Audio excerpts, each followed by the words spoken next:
you can come. Then with the bad news, guess what? I can't come. When in doubt, learn to say no. A friend of mine, Ron Reynolds, has a good saying: don't let your mouth overload your back. That's a great thought to keep in mind when scheduling your time. Here's the next tip. When you work, work, and when you play, play. For time efficiency, and for that good feeling that comes from doing something without any guilt feeling, don't mix the two. Many years ago, I used to say, I've got to get my family to the beach. I've been promising to take them to the beach. What are they going to think if I don't take them? Now guess where I am while I'm thinking about the beach. Right, at the office. Now I finally get my family to the beach, but at the beach I'm saying, I should be at the office. I have so much to do. Now I've messed up my beach time with the family by thinking about the office. So I learned this lesson. Make a play day, and a work day, a work day. Don't mix the two. Sure enough, if you say, I'm going to take off at 3 o'clock and go play, guess what you are thinking about all morning? Taking off to go play. So don't play at work, and don't work at play. It's a great rule to follow to ensure that your time is used more effectively. Now, I know all of this has to be modified to fit your particular situation. No one rule will apply to all, but keep the main thought in mind. Separate work and play. When I take a lecture tour to Spain or Africa or Australia, I make it a work trip. Every day is filled with lectures, speeches, and business conferences. Then I arrange a play trip, because when I play, I really want to play. A builder friend of mine now has the luxury of working a week and taking off a week. That's what he calls it. Work a week, play a week.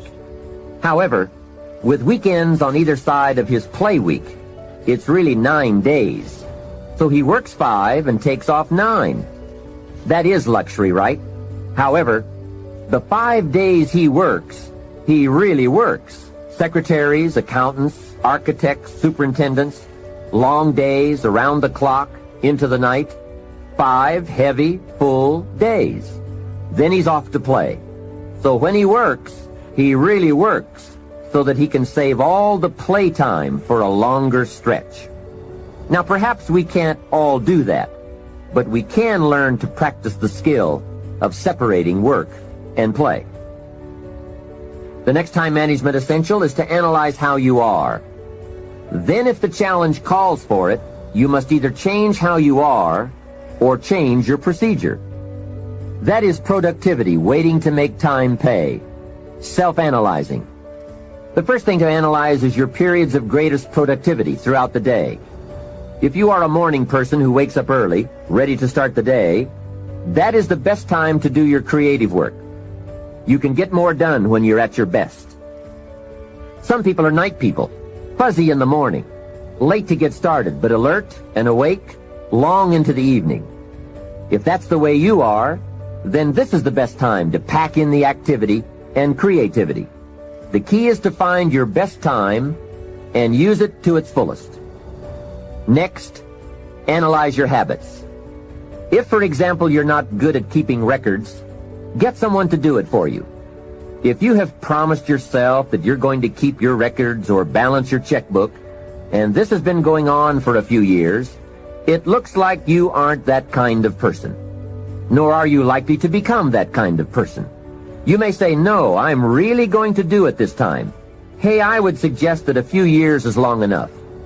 Don't promise yourself anymore. Just say, maybe the smart thing to do is to get someone to do this and make me look good.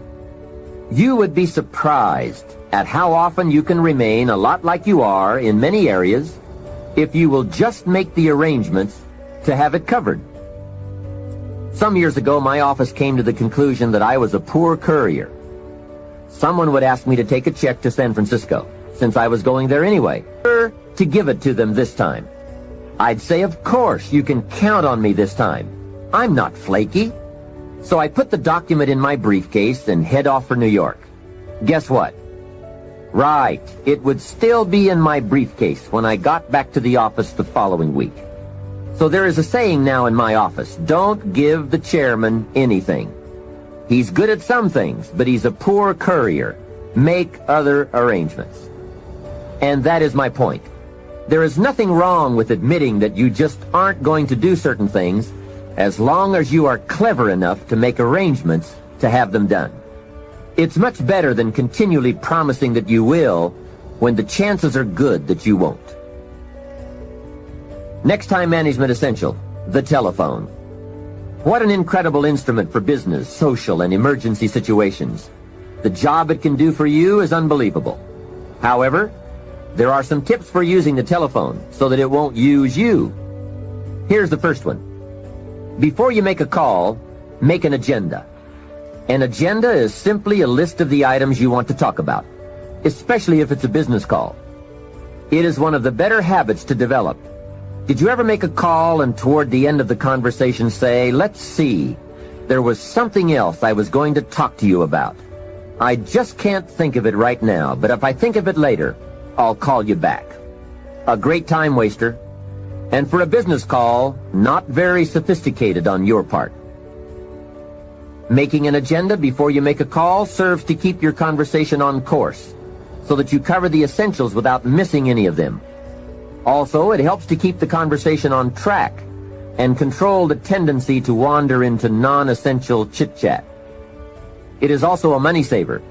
The extra minutes saved by keeping to an agenda and a few pleasantries is major. I know. My business telephone bill just in California got up to $13,000 a month. And this was one of the problems. Doing business internationally, we have learned the incredible savings of both time and money by taking the time to write down an agenda before we begin to dial. And here's another benefit. If you have made an agenda, when it comes time to recall that conversation you had, you've now got the details in writing. When you say, "John, how are you doing on those 4 things we talked about the other day?"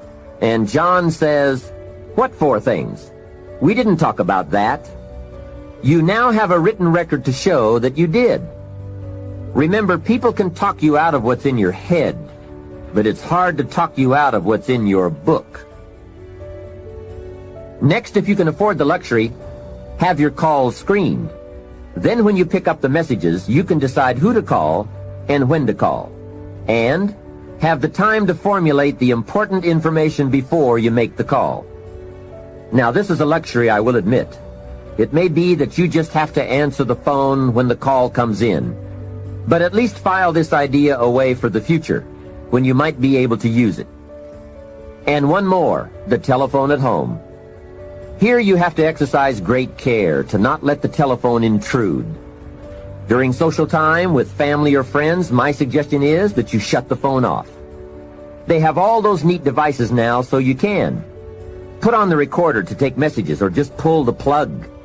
Family is a high priority. Take care that valuable family time is not subject to frequent intrusions. If you set up this rule, you will not only have uninterrupted time with your family and friends, but also they will give you high marks for caring about them enough to make them a priority. Every situation calls for an evaluation of values. You've just got to weigh everything and make the necessary adjustments. If you want to get full time, is to listen to the cassette programs and read the books on the subject. You can't possibly get all the ideas you'll need from any one cassette program or person. Remember, you have to go in search of the ideas. They don't just come by. Make a thorough investigation of the subject on your own. Sort out the ideas. Choose those that you think are most valid and put them to work in your life. Next point, be more alert and analyze all your procedures and tools. Old filing methods, old bookkeeping methods. Some things we do can become quickly outdated, especially these days. Check for all the new tools that can help you to use your time more efficiently. Dictating machines, tape recorders, answering devices, computers, calculators.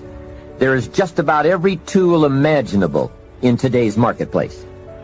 I now have a fabulous computer in my office that can do the most amazing things and save a great deal of time.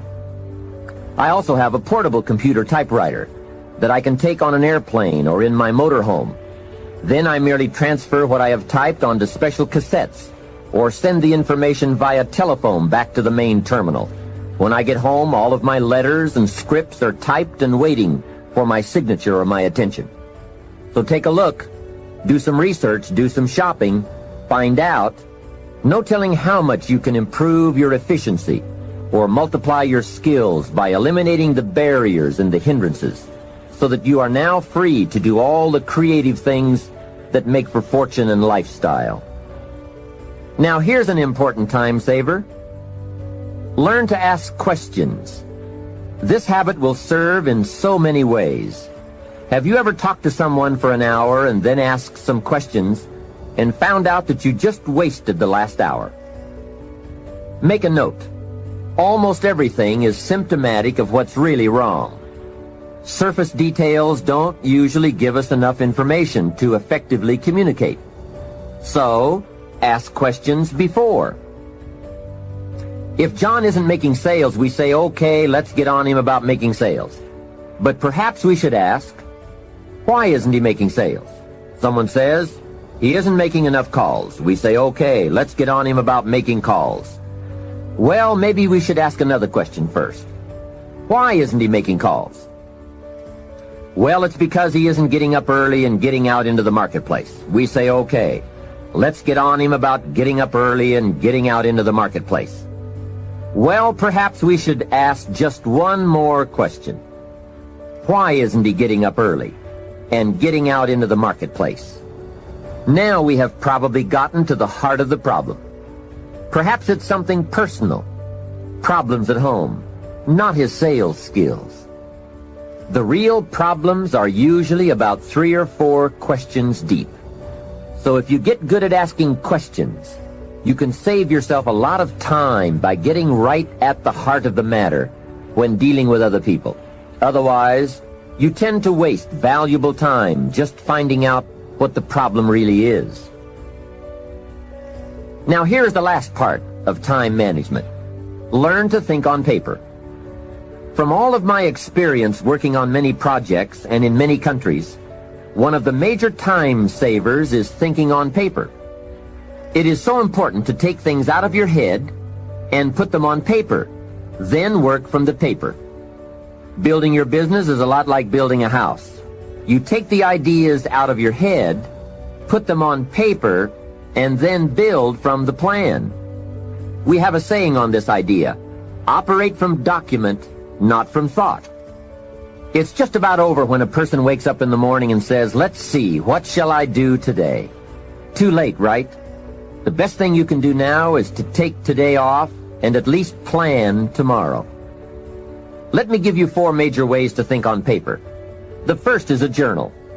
I spend a lot of time talking about journals in my lectures and programs, primarily because it is such an invaluable tool for the serious student of the better life. A journal is merely a gathering place for all the good information that comes your way, from sermons, from books, from lectures, from business conferences, magazines, thinking time, research, any source of information that you feel is worth keeping. Don't let the good ideas of life escape you. Remember, most good ideas usually only come by once. Get into the habit of capturing them with pen and paper by making daily use of your journal. Now maybe you won't write in it every day, but at least make sure it's with you every day. Here's the second way to think on paper: a projects book. This is simply a ring binder with tabs in it to help you keep track of all the current people and projects you are involved with and need to work on to make all the parts of your life work to the maximum. If you are working with people, give them each a tab in your projects book. Then under this tab, you keep a running account of all the current information you need to know about that person: performance, family, goals, strengths, needs, perhaps even some graphs showing recent progress or comparisons to past performance. Essentially, you make a note of all the information you need to know so that when you sit down to have a meeting with this person, you have all the pertinent facts there before you in order to have a meaningful and productive conversation. Without this habit, It's so easy to take up time talking with someone and get so very little accomplished because most of the meeting ends up by being devoted to bringing you up to date on the facts you could have already had in your projects book. Now, depending on your particular business or enterprise, you might want to have a tab for each office or each department or each ongoing project. On a more personal level, you might want to have a tab for each family member or for your personal projects, investments, finances, game plans, and so forth. It's just an effective way to keep all the key pieces of information readily available so you won't have to be continuously hunting through files and drawers for the data. It is the best way I know of to study your business and life projects. A projects book is a guideline for this study. We simply don't study files. They are for storing information. The projects book is for the daily or weekly summary accounting of all the pieces, like a financial statement of your business at the end of the month. In fact, that is one of the sections in your projects book. And another secret. With a guideline to study, it keeps you on good mental track. If you try to study your business and your life in your head, you will for sure miss something, miscalculate, or let your mind go undisciplined in those high thought areas where the ideas and plans and inspiration for fortune lie. It's the organized, better disciplined thought that produces abundance. Everyone is thinking, but mostly about how to get by. I'm asking you to develop these tools and disciplines to think about how to become wealthy and happy, powerful and influential, sophisticated and unique. The next way to think on paper is to keep a day timer, a daily log of your list of things to do and your appointments and schedules. This is where I also keep the agenda for my telephone calls. It becomes a clear and useful record. If you have a business and need to keep track of expenses for income tax purposes, your day timer should also accommodate this need. A day timer is also a good place to record telephone numbers and other key information that you need on a daily basis. Basically, it's a way of keeping a record of your daily activities. Your day timer can also be used as a gathering place for all the details or highlights from your day which need to be logged into your journal or projects book at a later time. It's just an efficient means of keeping track of your days and scheduling your projects and appointments. I strongly recommend that you develop the day timer habit. It only takes a few minutes a day to keep your records up to date, and the time and information you save by using one is massive. Now here's the fourth way to think on paper. The all-important game plan. A game plan can make all the difference in the world in how your months and years work out for you in terms of both accomplishment and satisfaction. Whether you do business at home, down the street, within the community, or around the world, game plans are essential for maximizing productivity. Here's a phrase worth remembering, and that is, don't start the day until you have it finished. That idea is worth the money. A plan before you start.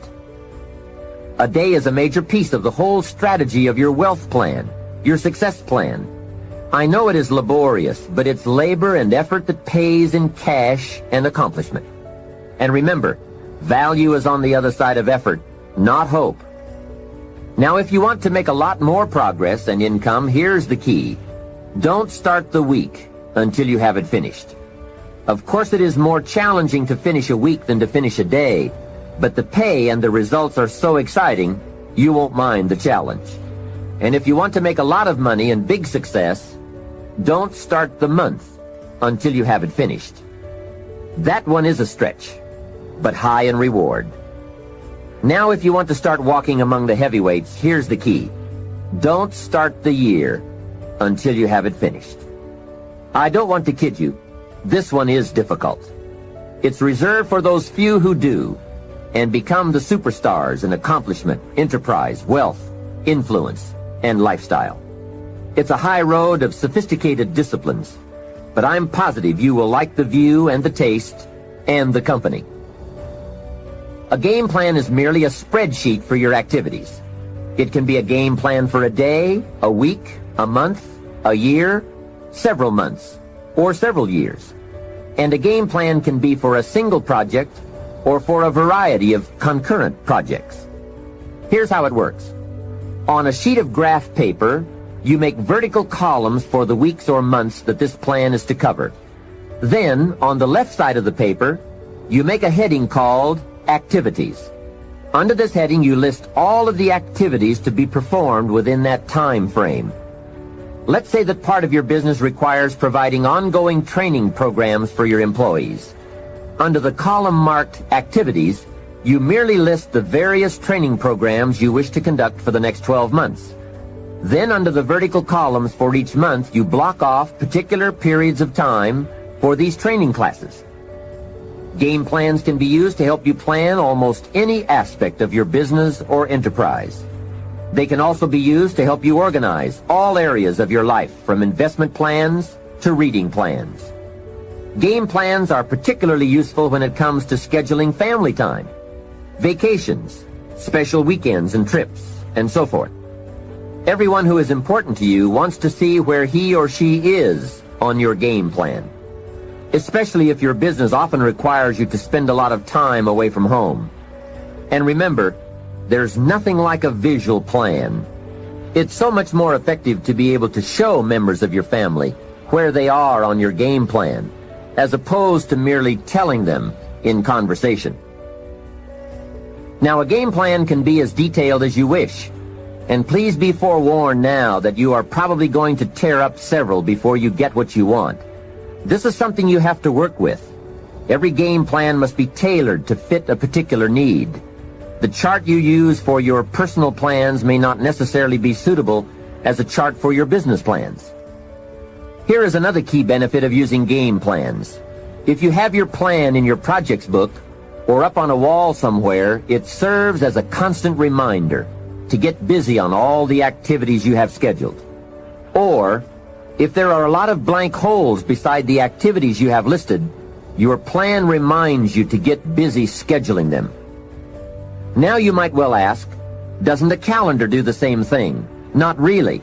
Many of the events on your game plan will be on your calendar, but here are the major differences. First, the visual reminder of the spreadsheet and the list of activities on the left that have no corresponding time assigned to them on the right serve to remind you of what is not yet done. A calendar just won't give you that kind of information. And second, it is so important to take a look at 3 months, 6 months, 1 year at a time for highly effective planning. With a game plan, you can get a sense of the whole picture of the time frame and all of the important activities at one look. To effectively design something, you just have to have a picture of the whole finished project, complete, or as complete as possible. Game plans are both exciting and painful.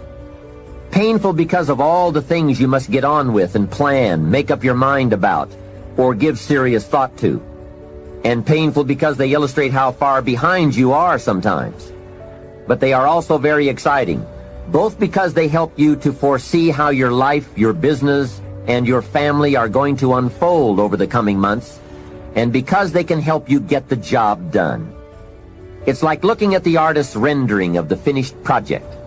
It brings all kinds of feelings to the surface as we see it all take shape and unfold. And it also gives you that incredible feeling of being in charge. You have your life in hand and in order and well designed. Remember how valuable a day is. It is part of your whole life enterprise. A day is like a piece of the mosaic of your life. Fashion it wisely to the best of your genius. For as someone once said, at midnight, the winged messengers come and gather up all these pieces and take them off to wherever the mosaic is kept. And surely on occasion one messenger says to another, wait till you see